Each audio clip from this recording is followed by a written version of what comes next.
yang ada di YouTube. Ya, nanti bisa dengar rekamannya di Prisnel dan Empower Women Ministry. Selamat sore. Selamat sore semua sahabat Nusantara. Selamat bergabung ibadah Empower Women Ministry. Ya, saya mohon maaf Bapak Hari kalau mau nanti ada pengajaran ya. Saya berharap Anda bisa menerima Yesus Kristus sebagai Tuhan siapapun Anda ya. Mau bilang dongeng, mau bilang bohong, terserah. Kebenaran tetap kebenaran. Anda mau ngomong apa aja. Saya kasihan saya belum menerima Yesus sebagai Tuhan. Saya berdoa Anda bisa menerima Yesus sebagai Tuhan. Saya berdoa Anda tidak perlu menjelaskan. Saya nggak perlu menjelaskan Tuhan siapa saya. Yesus adalah Tuhan. Mau Anda percaya atau tidak, tapi itu kebenarannya. Ya, Yesus bukan manusia yang jadi Tuhan, tapi Tuhan yang pernah jadi manusia untuk memberi kita teladan dan untuk mengorbankan nyawanya untuk menebus dosa-dosa kita. Oke, saat ini mari kita terhubung. Shalom teman-teman yang ada di YouTube. Mari kita berdoa sebelum mendengarkan firman Tuhan. Terima kasih Tuhan. Saat ini hamba-Mu siap menyampaikan kebenaran firman-Mu tentang kepemimpinan Kristen strategik thinking. Roh Kudus ambil alih hamba, penuhi dengan roh Allah, penuhi dengan hikmat otoritas wibawa ilahi. Biar hamba menyampaikannya dengan bahasa yang sederhana, mudah dimengerti. Awasi mulut hamba, pengajaran hamba. Hanya kebenaran firman Allah yang hamba sampaikan. Dan hamba berdoa, biarlah setiap orang yang terhubung, bukan suatu kebetulan, yang sakit disembuhkan, yang berbeban berat mendapat kelegaan, yang mencari-cari kebenaran, menerima kebenaran. Dan biarlah kebenaran itu memerdekakan. Dan Tuhan, tolong kami semua celikan mata hati kami seperti Kau mencelikkan Lydia bicara. Kami buka hati kami seperti tanah yang subur, bukan hanya pendengar, tapi pelaku firman. Berfirmanlah Tuhan, berkati jaringan internet, tutup bungkus kami semua keluarga dengan kuasa darah Kristus. Di dalam nama Tuhan Yesus kami Amin. Ya, shalom semuanya. Apa kabar? Saya tutup chatnya, saya mohon maaf ya. Saat ini saya memberi pengajaran kepemimpinan Kristen, saudara. Nah, bersyukurlah saya percaya Anda semua pemimpin-pemimpin yang akan dipakai Tuhan luar biasa. Dan saat ini temanya strategic thinking. Ini udah hari yang ketiga. Ya, saya senang sekali. Saat ini, saudara, Anda nggak kuliah dapat pengajaran strategic thinking. Thinking like kingdom leaders. Discernment determines direction. Kepekaan rohani atau hikmat ini menentukan arah. Oke, saudara, bagaimana saat ini ketika seorang pemimpin harus memilih? Saudara, 2 hari sudah berlalu, ini hari yang ketiga. Kita perjalanannya sudah cukup jauh sebenarnya. Di hari pertama kita bicara tentang calling. Nah, kita bertanya, kenapa saya memimpin? Nah, kita belajar bahwa kepemimpinan Kristen bukan dimulai dari ambisi manusia, tetapi dari Allah yang memanggil. Kemudian di hari kedua, kemarin, Anda kalau misalnya kelewat, Anda bisa ke YouTube channel saya, ya, dari Perdi upload. Dan bahkan yang sebelum-sebelumnya juga tentang kepemimpinan selama sebulan ini, saudara ya. Kita bicara tentang formation. Pertanyaannya, siapa saya ketika saya memimpin? Karena panggilan yang besar ini butuh karakter yang dibentuk. Tuhan memanggil sebelum meluncurkan, dia memberi dulu. Dia bukan memanggil yang sempurna, percayalah. Dia akan menyempurnakan. Oh Tuhan maha baik, maha kuasa, maha benar. Saudara, malam ini, sore ini pertanyaannya menjadi lebih runcing, lebih sulit mungkin. Tapi percayalah bersama Roh Kudus, semuanya sederhana. Apa yang akan kita lakukan ketika kita harus mengambil keputusan? Pemimpin salah satu tugasnya mengambil keputusan. Saudara, kehidupan tidak selalu memberi kita pilihan yang mudah. Wah, saya sering di sini. Kadang kita harus mengambil keputusan ketika informasinya belum lengkap. Apalagi di saat emergensi. Saudara sering nonton film? Saya sering nonton film. Kadang pemimpinnya seperti di Perang Dunia Kedua, saudara ya. Oh, dunia pertama atau kedua itu yang Amerika dibom tiba-tiba sama Jepang. Ya, mereka Jepangnya picik gitu nggak bagus ya. Dia langsung bom.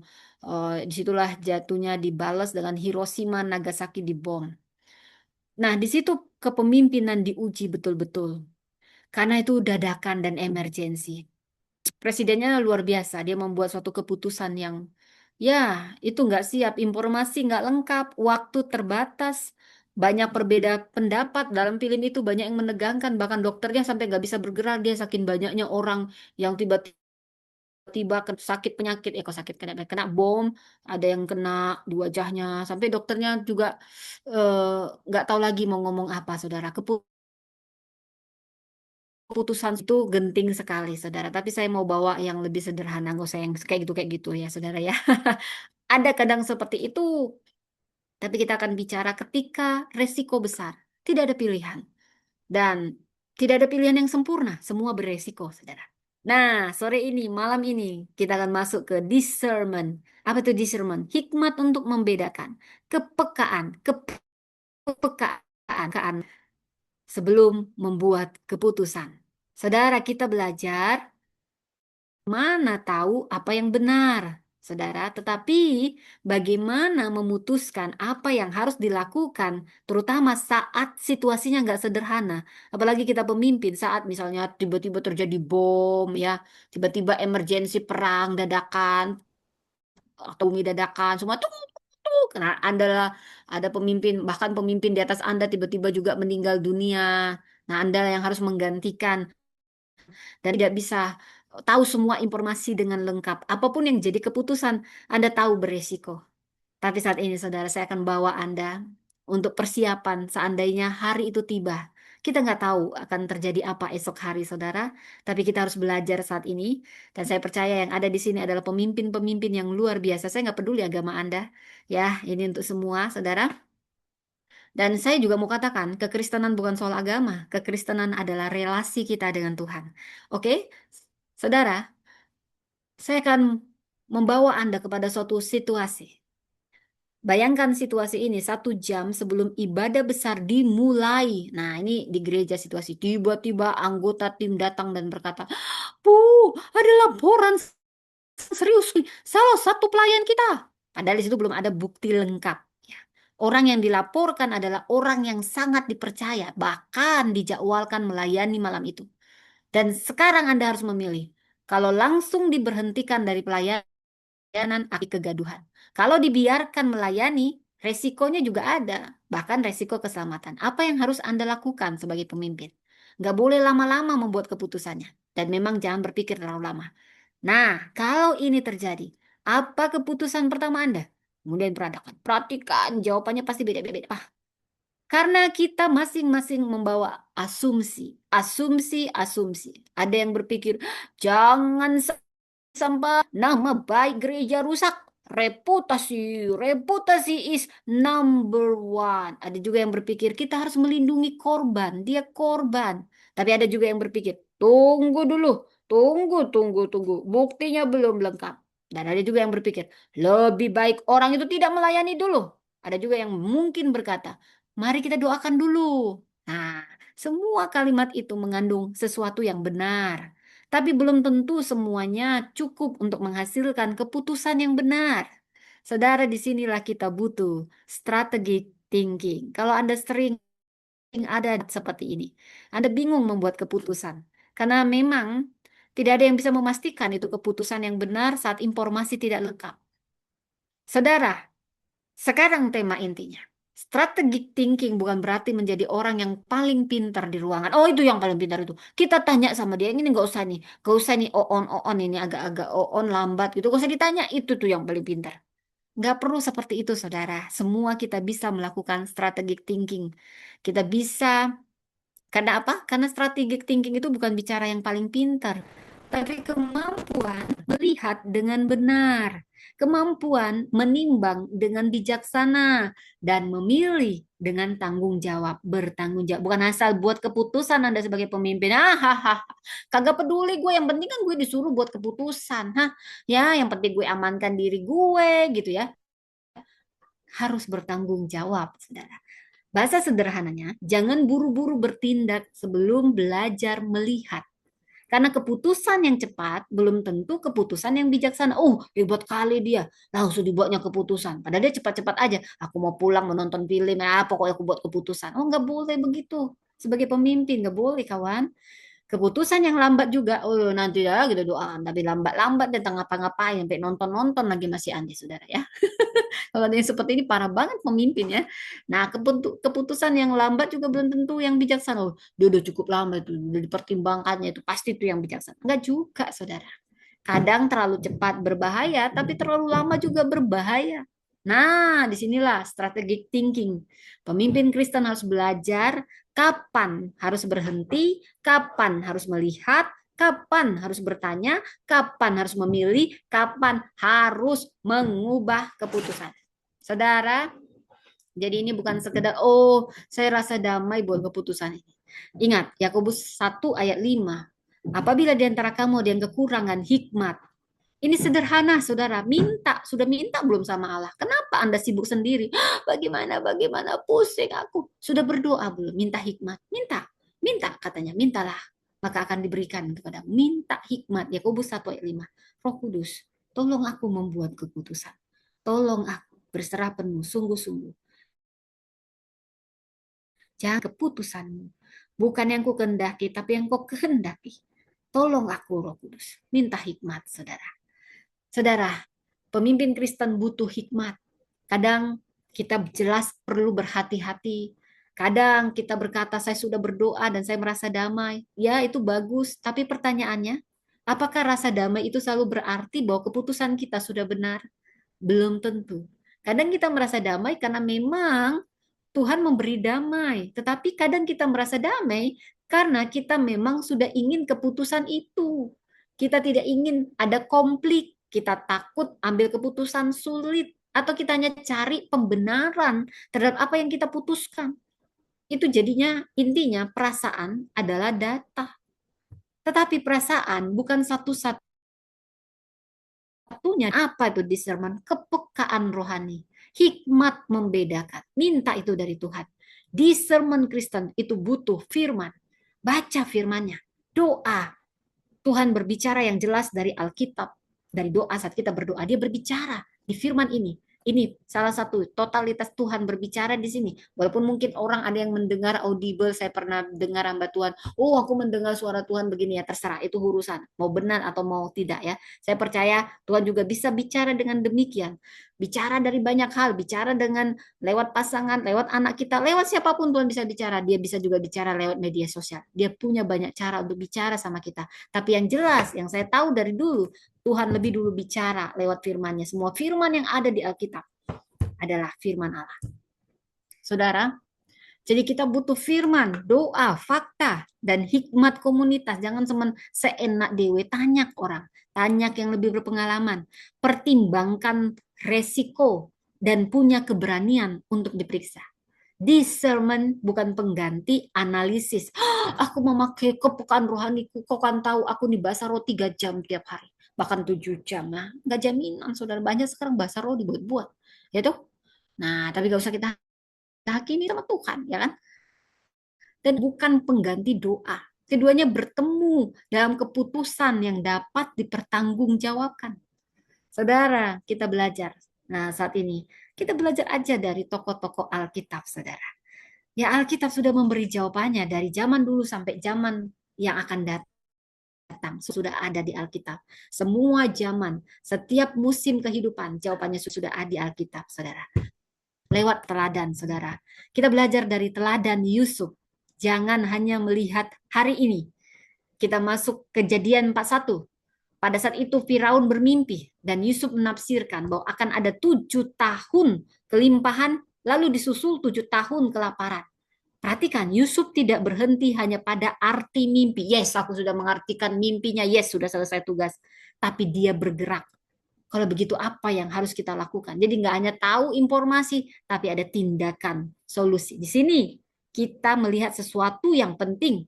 Visi tanpa persiapan belum menjadi strategi. Strategic thinking, bagaimana kita berstrategi berdasarkan apa yang Tuhan kehendaki. Saudara, Yusuf tidak hanya tahu masa depan, tapi dia mempersiapkan umat menghadapi masa depan.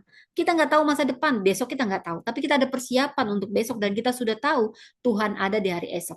Jangan juga suka-suka katanya kan sebab dia hidup ada hari esok. Jangan kamu khawatir. Kalau gitu aku tidur-tidur aja, nggak usah ada persiapan. Tidur, nonton, bahagia, sukacita. Begitu? Ya enggak, tidak seperti itu. Tidak seperti itu, kawan. Ada persiapan untuk ke depan. Bukan berarti iman nggak ada persiapan. Kita beriman, nggak usah ada persiapan. Kita bergantung sama Tuhan, nggak usah ada persiapan. Ini namanya on. Maaf, maaf ya. Jadi saudara, kita belajar ya, ini jangan terlalu tegang. Ini wajahnya tegang-tegang. Saya lihat nyantai-nyantai ya. Oke, jadi dia mempersiapkan umat menghadapi masa depan. Terus kita sekarang persiapkan masa depan Anda. Ada penyimpanan, ada distribusi, ada sistem, ada orang yang bertanggung jawab, ada pengelolaan sumber daya. Jadi strategi itu bukan hanya melihat ini yang mungkin terjadi, tapi lebih dalam lagi, lebih dalam lagi. Strategi mempersiapkan apa yang harus dilakukan. Ada yang nanya, izin bertanya, kalau minta hikmat ke Allah atau ke Yesus? Sama itu. Yesus itu Allah. Yesus adalah Tuhan. Ya, lu mau minta ke Bapa, ke Yesus, sama kok. Mereka adalah Esa. Ketiganya yang Esa. Hormat bagi Allah Bapa, hormat bagi anaknya, hormat bagi Roh Penghibur, ketiganya yang Esa. Lu mau minta oh Yesus boleh, oh Roh Kudus boleh, oh Bapa boleh, semua Bapa, mereka satu. Walaupun jalannya adalah dalam nama Tuhan Yesus Kristus. Oke? Ketiganya satu. Saya capek, pokoknya itu doa diterima ya. Setan saya bilang, dalam nama Yesus keluar, setannya keluar. Karena setan aja tahu bahwasanya Yesus adalah Tuhan. Lu lama-lama, lu kok gak tahu, kasihan juga ya. Jadi kalau nggak percaya, tapi lu sungguh-sungguh, usir aja setan dalam nama Yesus. Keluar setannya. Karena setan itu tahu bahwa Yesus itu Tuhan. Tapi lu harus benar-benar percaya. Karena setan juga tahu kalau kamu ragu sama ketuhanan Yesus. Maka itu nggak berfungsi. Ya, nah gitu aja ya. Sekarang saya fokus dulu ke sini. Ya, kita kembali kepada strategi. Jadi strategi bukan hanya melihat, oh nanti ini terjadi, nonton-nonton aja, nggak dipersiapkan. Oh, kita akan bergantung sama Allah, nggak ada persiapan, dilambat-lambati. Nah, ini bukan strategi leader, ya, bukan, ya. Ini sangat relevan bagi gereja. Misalnya gereja berkata, generasi muda, oh, semakin sedikit. Wah, kita melakukan pengamatan. Ini udah lambat. Seharusnya strategi thinking itu mulai bertanya, kenapa? Kenapa? Apakah ini hanya terjadi tahun ini? Apakah sudah menjadi pola? Apa yang menyebabkan mereka pergi ini? Ini dari gereja kita. Apa masalahnya? Programnya kah yang bermasalah? Relasi kita kah yang bermasalah? Bahasa gereja kita kah yang bermasalah? Kepemimpinan, akses, kepercayaan. Saya perencus pelertus ya, hati-hati, jangan kau hina orangnya, jangan kau hina Tuhannya orang Kristen. Kalau kamu nggak suka, kamu keluar. Nanti kamu sial. Saya nggak perlu membela agama, kami nggak perlu pembela agama Kristen, nggak perlu ya. Yang bela agama, yang bela kebenaran itu Tuhan, bukan manusia ya. Kamu mau hina Tuhan, mau hina Roh Kudus, mau hina Yesus, hati-hati ya, hati-hati.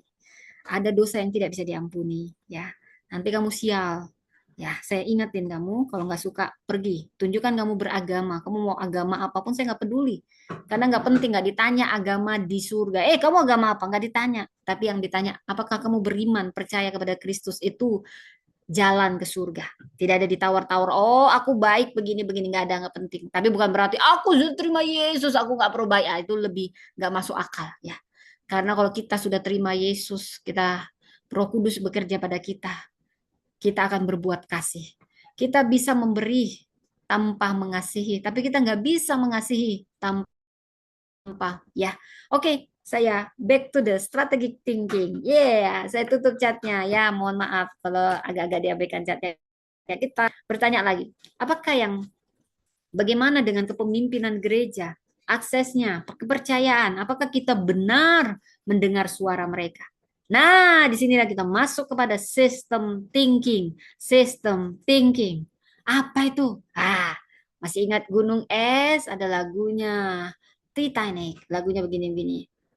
Every night in my dream, I see you, I feel you. Langsung ingat di situ. Jangan ingat yang lain, jangan ingat Titanicnya. Ingatlah gunung es yang buat Titanic tenggelam adalah gunung es. Begitu sombongnya orang-orang di situ. Ada yang bilang ini Tuhan pun gak bisa menenggelamkan. Oh Tuhan marah. Oh manusia sombong kamu ya. Dibiarkanlah lewatilah gunung es ini.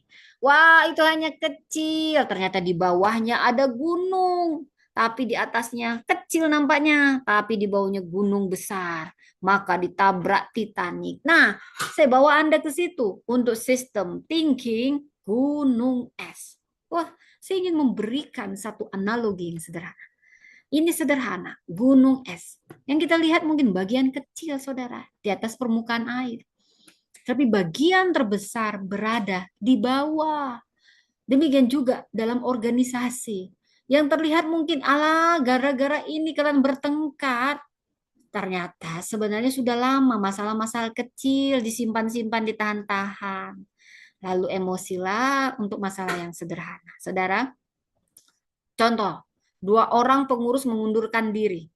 Tapi jangan hanya berhenti di situ. Tanya, apa polanya? Apakah ini terjadi berulang kali? Apa strukturnya? Apakah beban kerja terlalu berat?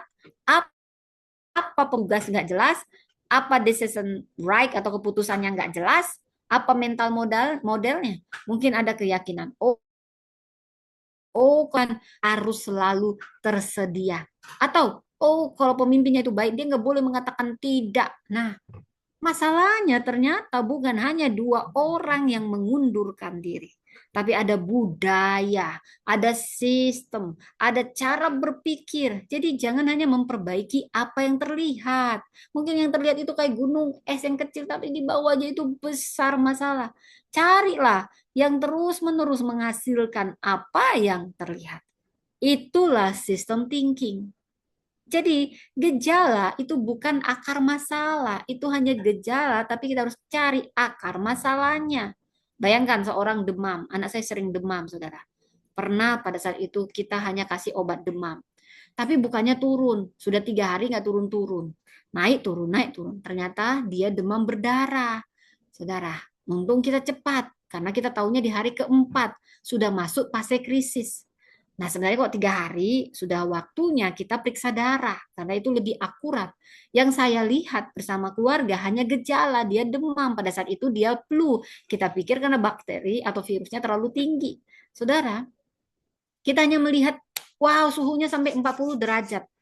Kita tahu ada masalah, tapi kita nggak langsung berkata demam adalah penyakitnya. Itu demam adalah gejala.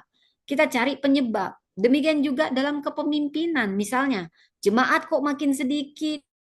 Gereja kita yang dulu hebat, jemaatnya makin berkurang. Ini kenapa ini? Gembalanya langsung kasak kusuk. Ya, Anda sudah belajar kepemimpinan Kristen, mungkin gembalanya nggak sempat.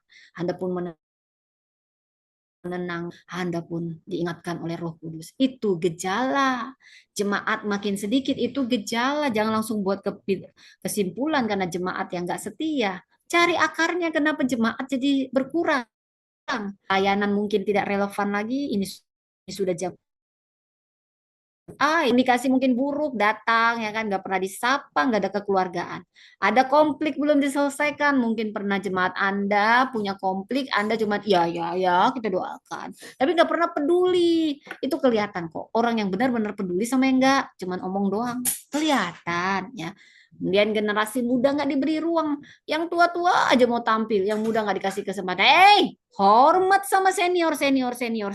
Yang muda nggak pernah digerakkan, yang muda pingin juga mau setiap, padahal Tuhan itu udah ngasih teladan. Hehehe, kamu baik muda, baik anak-anak, baik juga orang tua, baik juga lintas generasi aku pakai. Kenapa kamu batas-batasi? Asyik kau aja mau tampil, udah senior, kau nggak pernah berhenti.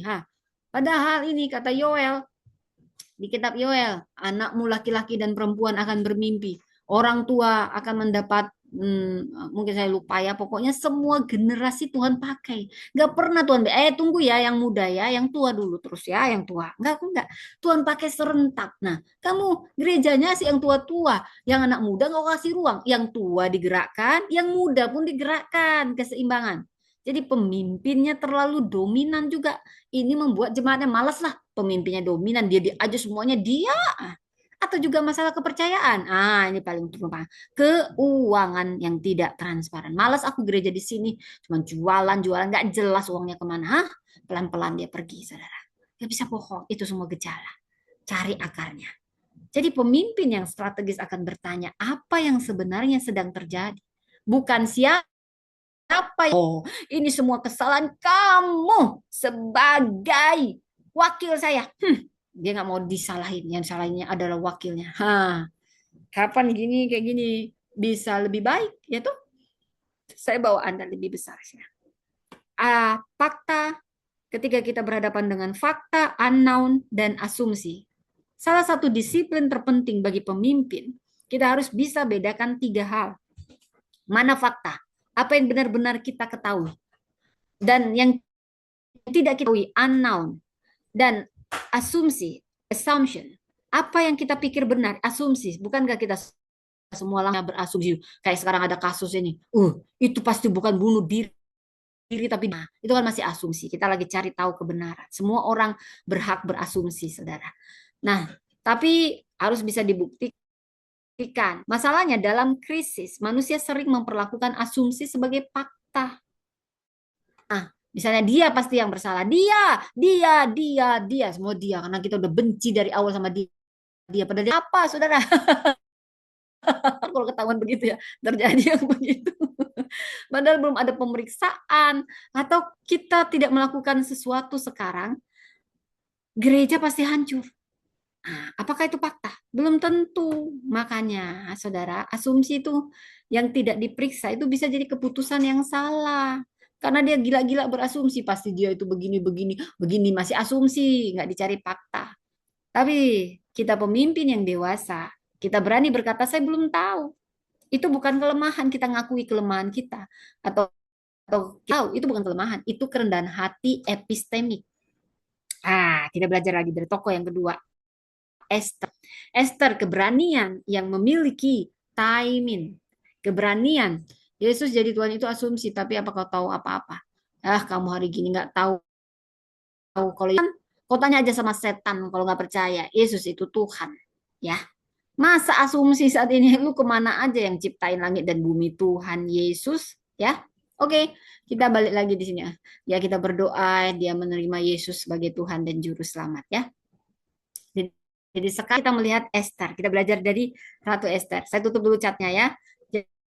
Jadi berada dalam situasi berbahaya. Bangsa Yahudi saat itu terancam. Dia punya posisi jadi ratu di istana. Tapi posisi ternyata nggak cukup, saudara. Esther akhirnya berani ambil resiko. Perhatikan, Esther nggak bertindak impulsif. Biasanya terburu-buru, tergesa-gesa. Dia berpikir dengan matang. Dia pertama berdoa. Saudara, apa-apa berdoa. Apa-apa berdoa. Berpuasa. Minta dukungan orang-orang sekeliling kita, komunitas kita. Minta penilaian, hikmat penilaian risiko. Minta hikmat untuk waktu, timing. Kita harus komunikasi. Dan kita harus bekerja sama, koalisi. Dan tentu ada tindak lanjut, ada tindakan nyata. Saudara, ini luar biasa. Dari strategi Esther kita belajar banyak. Karena keberanian Kristen bukan berarti, saya berani, maka saya langsung bertindak. Bukan seperti itu. Keberanian yang berhikmat bertanya, kapan waktunya? Siapa yang harus bersama saya? Apa resikonya? Bagaimana saya menyampaikan ini? Apa langkah berikutnya? Saudara, courage without wisdom can become recklessness. Wisdom without courage can become delay. Keberanian butuh hikmat. Hikmat butuh keberanian untuk dijalankan, saudara. Jangan asal berani aja. Nggak kayak gitu juga, saudara. Itu harus dipikir-pikir matang, ya saudara ya. Courage without wisdom. Kamu berani tanpa hikmat, itu bisa jadi kecerobohan. Tapi kamu juga ngaku-ngaku berhikmat, tapi nggak berani untuk bertindak, maka kamu akan melakukan tindakan yang berbahaya, yaitu penundaan. Di saat kamu harus berani bertindak, tunda. Maka yang jadi adalah sesuatu. Jadi hikmat butuh keberanian untuk dijalankan. Nah, kita masuk lagi lebih dalam lagi. Kita masuk strategi lebih dalam lagi. Nah, itu sudahlah Ibu Pendeta, jangan nyanyi-nyanyi aja. Ya, agak-agak break ya, saudara ya. Jadi strategi selalu berarti pilihan. Ini penting untuk dipahami. Strategi berarti memilih.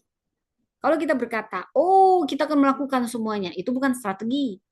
Itu kelelahan yang direncanakan. Strategi berkata, ini yang paling penting, ini. Pokoknya ini. Karena itu, yang lain untuk sementara tidak jadi prioritas. Dan setiap pilihan mempunyai trade-off. Kalau kita pilih A, kita mungkin kehilangan manfaat B. Keputusan strategis yang memberikan semuanya sekaligus. Pemimpin harus bertanya apa yang dipilih dan apa yang dengan sadar kita tidak pilih.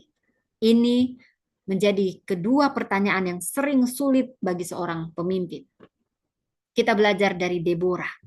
Deborah memimpin tanpa mengambil alih semuanya. Bila kita baca pasal 4-5, Deborah tidak melakukan semuanya sendiri.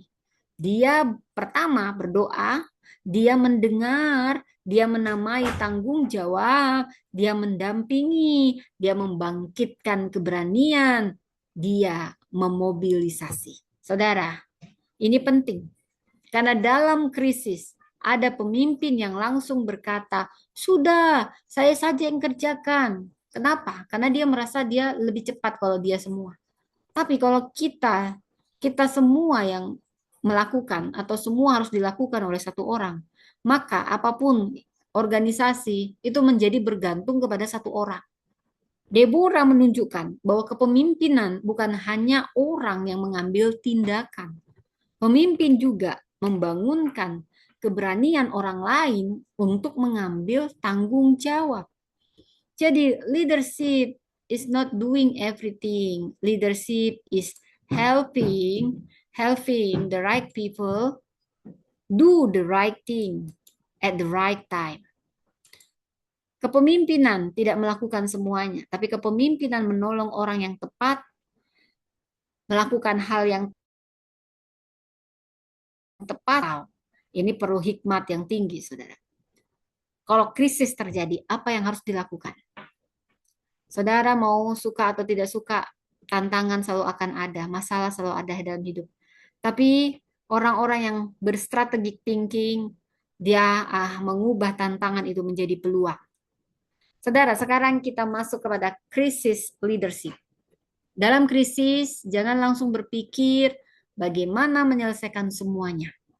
Pertanyaan pertama, apa yang harus dilakukan sekarang? Kemudian, apa yang harus dilakukan dalam 72 jam? Kemudian, apa yang harus distabilkan dalam 30 hari?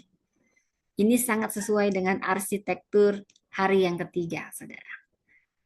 Saat ini kita akan membangun seluruh sistem perubahan. Dan hari ini strategi thinking itu bicara apa keputusan yang paling bertanggung jawab sekarang. Besok kita akan bicara bagaimana keputusan itu menjadi perubahan sistem. Jangan mencampur keduanya. Nah, sekarang siapa yang menanggung resiko terbesar? Saya ingin memberikan satu pertanyaan yang kita bisa bawa pulang hikmatnya. Siapa yang resiko terbesar saat kita membuat keputusan yang salah, keputusan yang terlambat, atau keputusan yang nggak pernah diambil? Karena dalam organisasi, orang yang paling sering Yang paling kuat sering paling terdengar, tetapi orang yang paling terdampak belum tentu paling terdengar. Saudara, misalnya dalam konflik, yang paling banyak bicara sebenarnya belum tentu yang paling menderita. Dalam krisis, orang yang punya jabatan mungkin mempunyai suara, tapi yang paling rentan dia bisa tidak punya suara. Disinilah peran strategi Christian leadership. Dia harus mempunyai dignity safeguard. Apa tuh dignity safeguard? Nah, ini uh, perlu dipahami, saudara ya. Jadi jangan asal buat keputusan, saudara. Kita harus memikirkan semua yang terdampak dari keputusan kita, ya. Kalau kita asal-asalan sebagai pemimpin membuat keputusan, Tuhan akan minta pertanggungjawaban kita. Perlindungan martabat perlu dijaga, dignity. Kita bukan hanya menyelamatkan program, ingat itu. Kita menjaga manusia. Jangan sampai lebih penting reputasi gereja daripada manusia. Kristus harus jadi pusat semuanya. Kita harus berhenti sejenak karena strategic thinking Kristus sekedar teori, bukan sekedar teori manajemen dengan ayat Alkitab ditempelkan di atasnya. Bukan. Kristus harus jadi pusat. Kita boleh gunakan sistem thinking, skenario planning, risk matrix ya, data, semua bisa, saudara. AI ya, organizational analysis. Tetapi semua itu harus tunduk kepada besar. Apakah cara kita mengambil keputusan mencerminkan karakter Kristus? Karena keberhasilan organisasi bukan satu-satunya ukuran. Kita juga bisa bertanya, saudara, apakah kebenaran dijaga? Apakah manusia dilindungi? Apakah yang lemah didengar? Apakah kuasa digunakan dengan benar? Apakah keputusan dapat dipertanggungjawabkan? Saudara, strategi Kristen bukan hanya tentang mencapai tujuan yang benar dengan cara yang benar. Cara kita memimpin juga merupakan bagian dari kesaksian kita. Saudara, saya bawa Anda dalam framework yang sederhana. Pertama, kita melihat, lalu memahami, lalu minta hikmat membedakan, hikmat memilih, bertindak, dan selalu ada evaluasi untuk tiap saudara. Saya ingin memberikan satu kerangka yang sangat sederhana. Observe, melihat, lihat. Apa yang sebenarnya terjadi, lihat. Kemudian understand, pahami. Akar masalahnya, pahami. Lalu discern, bedakan. Butuh hikmat untuk membedakan. Kepekaan, apa yang benar, apa yang belum diketahui, apa yang sesuai dengan kehendak Allah. Kemudian decide, pilih. Apa pilihan terbaik yang dapat dipertanggungjawabkan? Ya, decide, pilih yang bisa dipertanggungjawabkan. Kemudian act, bertindak. Siapa melakukan apa dan kapan? Act, bertindak. Kemudian evaluate, evaluasi. Apa yang terjadi setelah keputusan itu? Ya, saudara. Kemudian learn, belajar. Apa yang harus kita ubah? Ini penting. Ya. Jadi keputusan yang baik bukan keputusan yang tidak pernah berubah. Keputusan yang baik adalah keputusan yang cukup jelas untuk dijalankan dan juga cukup rendah hati untuk dikoreksi. Oke, kita akan belajar dari 3 tokoh. Ya, 3 tokoh dan ada 3 pelajaran penting. Sekarang mari kita simpulkan 3 tokoh malam ini, saudara. Pertama, Yusuf. Yusuf punya vision plus preparation. Yusuf mengajarkan kita jangan hanya melihat hari ini, tapi persiapkan masa depan. Dan kita belajar Ratu Esther Ratu Esther mengajarkan kita timing, waktu, dan keberanian, courage. Dia berani, tapi belajar kapan kita harus berani dan bagaimana menggunakan keberanian kita. Saudara, dari tokoh yang ketiga yaitu Deborah, kita akan belajar discernment, mobilization. Deborah mengajarkan jangan melakukan semuanya sendiri. Bangkitkan orang lain untuk menjalankan tanggung jawabnya.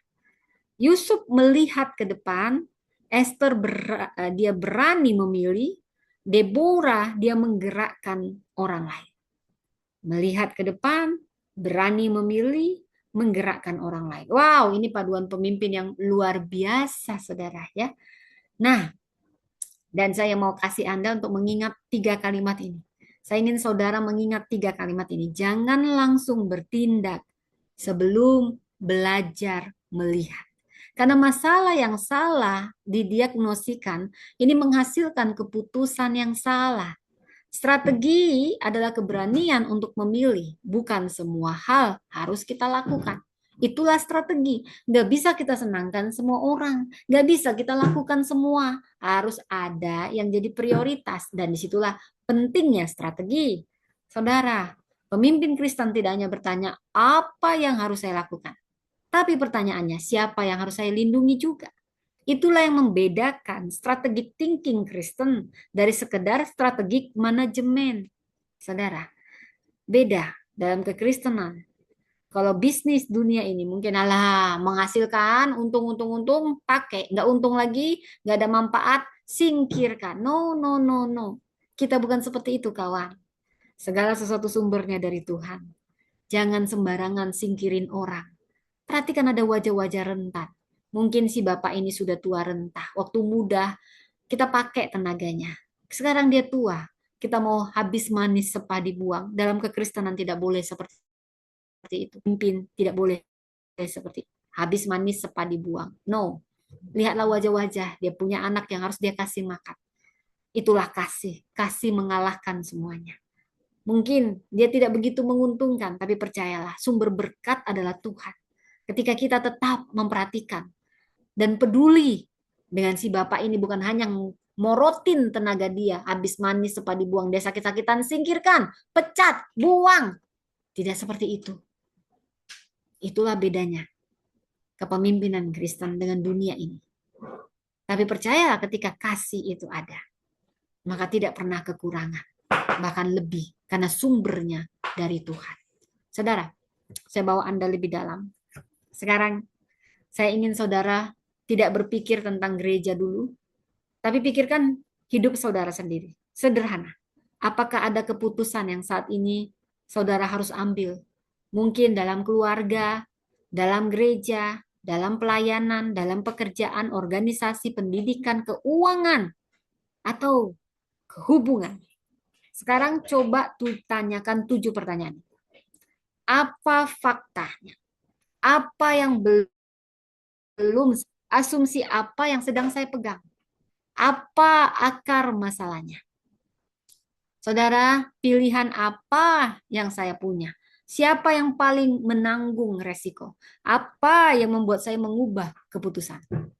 Saudara coba tenang, ambil waktu sejenak berpikir, jangan buru-buru menjawab.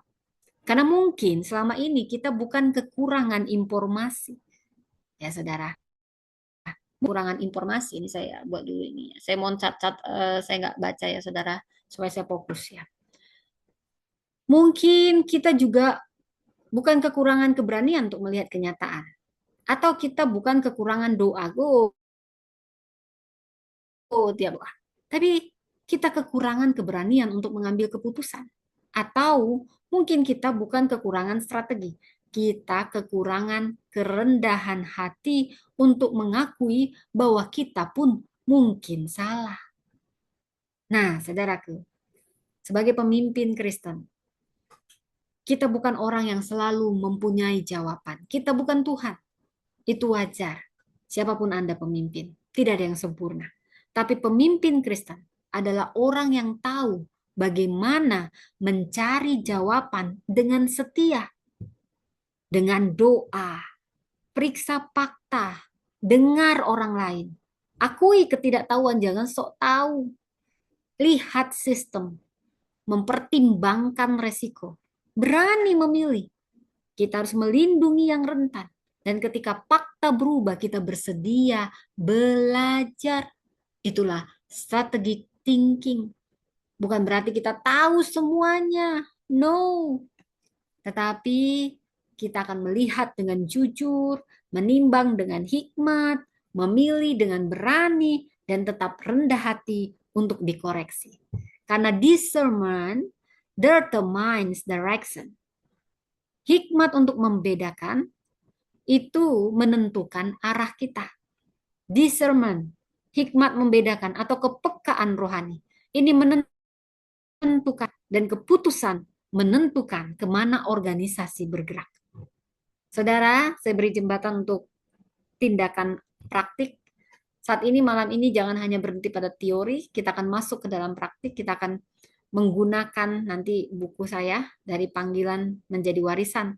Ada alat yang namanya panggilan krisis triase, risk wisdom matrix, dan dignity impact assessment. Kenapa? Karena strategic thinking harus turun dari kepala ke keputusan. Kita akan belajar apa yang kita lihat, apa yang belum kita tahu, apa pilihan kita, apa risikonya, apa yang harus dilindungi, apa keputusan kita dalam 0 sampai 72 jam. Dan yang terakhir, apa yang membuat kita mengubah keputusan ini. Karena pemimpin yang dewasa bukan pemimpin yang berkata, saya tidak pernah salah sebagai pemimpin. Pakai lagi dia. Itu cuma gaya-gaya ya. Pemimpin yang dewasa justru akan berkata, saya akan mengambil keputusan terbaik yang tuntunan Tuhan. Saya akan tetap terbuka kepada Tuhan, kepada fakta dan koreksi. Itulah discernment, hikmat, kepekaan rohani untuk membuat keputusan. Dan dari keputusan yang bijaksana, kita akan bergerak menuju transformation from calling, formation, discernment, lalu nanti decision, transformation, dan legacy. Amin. Oke, kita berdoa dulu untuk menutup seri pengajaran kepemimpinan Kristen Strategic Thinking. Mari kita berdoa. Terima kasih Tuhan untuk kebaikan-Mu. Hari ini hamba sudah menyatakan, Tuhan, biar kami belajar seperti Yusuf bisa melihat ke depan dan membuat persiapan hari ini. Seperti Esther, sebelum membosan, mencari wajah Tuhan, berdoa sungguh-sungguh, berani ambil resiko. Seperti Deborah, tidak mengambil alih semuanya, tapi menggerakkan orang yang tepat di posisi yang tepat. Beri kami hikmat, discernment, determines decision. Biar hikmat Allah yang menerangi jalan kami sebagai pemimpin. Kami punya kepekaan rohani dalam membuat keputusan. Tuntun kami Roh Kudus. Terima kasih. Dalam nama Yesus kami berdoa. Amin. Nah, saudara, saya berdoa bagi Anda para pemimpin, andalkan tadi sudah kita pelajari strategic thinking. Dari yang kita pelajari dari Yusuf, Deborah, dan Esther. Ada banyak hal. Dan saya percaya kita bisa menjadi pemimpin-pemimpin yang bijaksana. Baik teman-teman yang di YouTube demikian, dan Anda yang mau mendengarkan ini, Anda bisa putar di Priscilla Das Channel dan Empower Woman Ministry. Baik teman-teman yang di YouTube, Tuhan memberkati. Shalom.